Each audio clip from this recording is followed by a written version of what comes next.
Hi, this is Alex from phpacademy.org and I'm back with another tutorial for the new Boston. Now in this video we're going to look at different properties in object-oriented programming inside of classes. We're going to be looking at the public, protected and private property types. Now let's go ahead and create a new class. I'm going to create a class, and this is going to be called bank account. And inside this class we're going to address some properties, so we're going to create some properties in here. So let's say, or we're going to create one and we're just going to chop and change around with the public, protected and private. So let's say public balance equals 3,500. So this is a balance of a bank account. I've shown this in my previous examples in some of the other tutorials using this code here, which we created a little bank account. We were either able to deposit and withdraw money, and also apply it to multiple users. So if you haven't watched that tutorial already, go back and watch that and you'll probably understand this one a lot better. So our properties, our property for now is balance. Now let's go ahead and create a method. So I'm going to say public function display balance.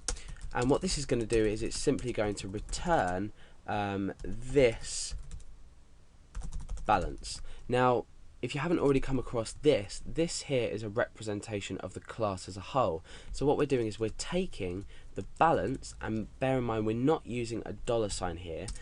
We don't use a $sign when we're taking a property value from a class. So we're saying, out of this class as a whole, take out the balance. So we're returning this balance value, which will be equal to 3,500. So now what we can do is, outside of our class, we can create a new instance of it. So let's say Alex equals new bank account, capital A there, remember it's case sensitive. So Alex equals new bank account, we don't need the parenthesis there. And then what we can do is we can say echo Alex display balance, okay, and remember the parenthesis because we're dealing with methods. So we're echoing out the displayed balance of this account.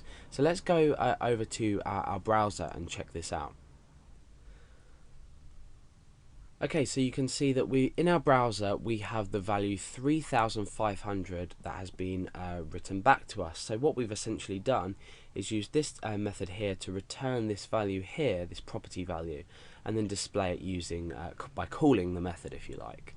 So now what happens if this data type is changed to private, for example?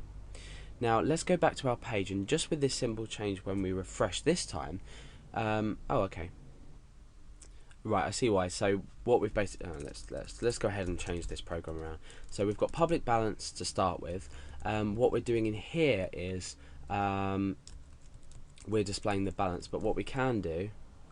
Okay, so what we're going to do is we're going to, instead of use this function, I'm going to demonstrate the public, protected and private by just echoing out the property inside. So what we can do is we can say echo Alex balance. Now let's go ahead and see what's happened.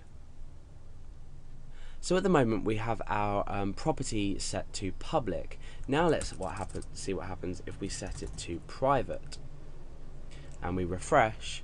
You see that we've got a fatal error: cannot access private property bank account balance in. Now you'll notice that we've got these two little colons here as well. For a static value like this, we can also do this like this. So let's go 2 colons there. It produces exactly the same result at the moment. Oh no, it doesn't. Okay, yeah, so don't worry about that for now. Yeah, we'll leave that out for now, not the point of the tutorial. So we're trying to access this private value, but we cannot. So let's change it now to protected and press F5. You see that we've now got another fatal error: cannot access protected property bank account balance in, and it tells us what line we're on. So there are different naming standards to distinguish between different private, protected or public. So let's go ahead and say public balance, or we'll just say balance. So a public variable will usually be denoted balance, and then you will have camel caps, but the first word, if you like, will have small letters. So balance of account, for example, would denote a public variable.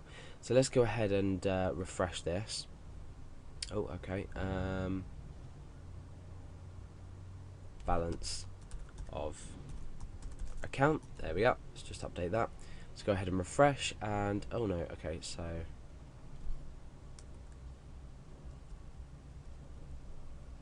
oh right, okay, yeah, so sorry, let's go ahead and just put var in there and refresh. So we've got 3,500. Now let's go ahead and change this to underscore balance. Okay. Now you can see that what's happened is we're saying, oh no, undefined property there. Let's go underscore balance and refresh.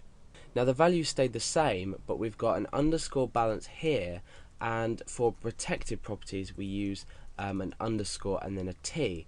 So it's just sort of a naming standard, if you like, for your variables to distinguish between them. So it doesn't actually change anything, but this is how we name different things. So if you remember that public is starts with a small b, well in this case, and then we'd have camel caps afterwards. A private would just have an underscore before it, and a protected would have an underscore and T.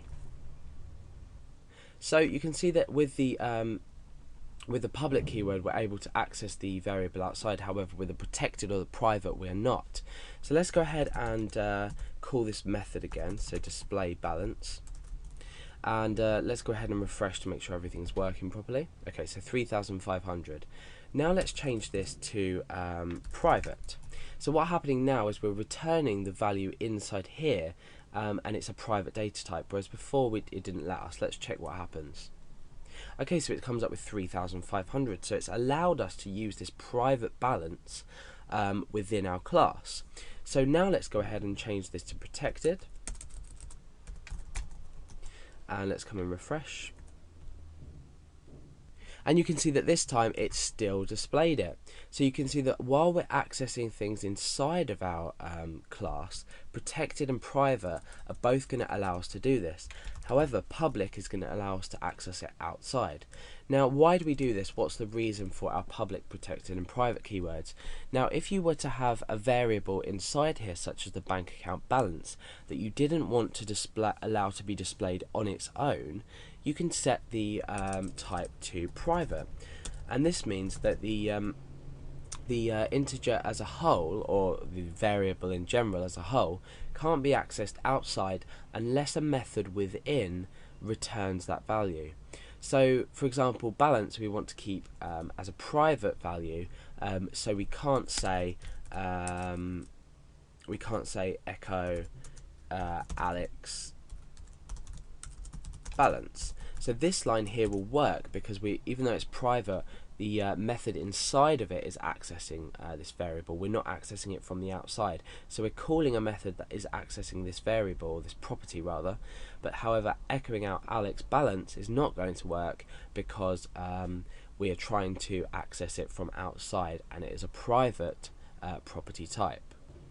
So that's just basically a bit on properties, just so you can get the hang of why we do them, why we give different property types to properties, and a bit of a demonstration on what works and what doesn't.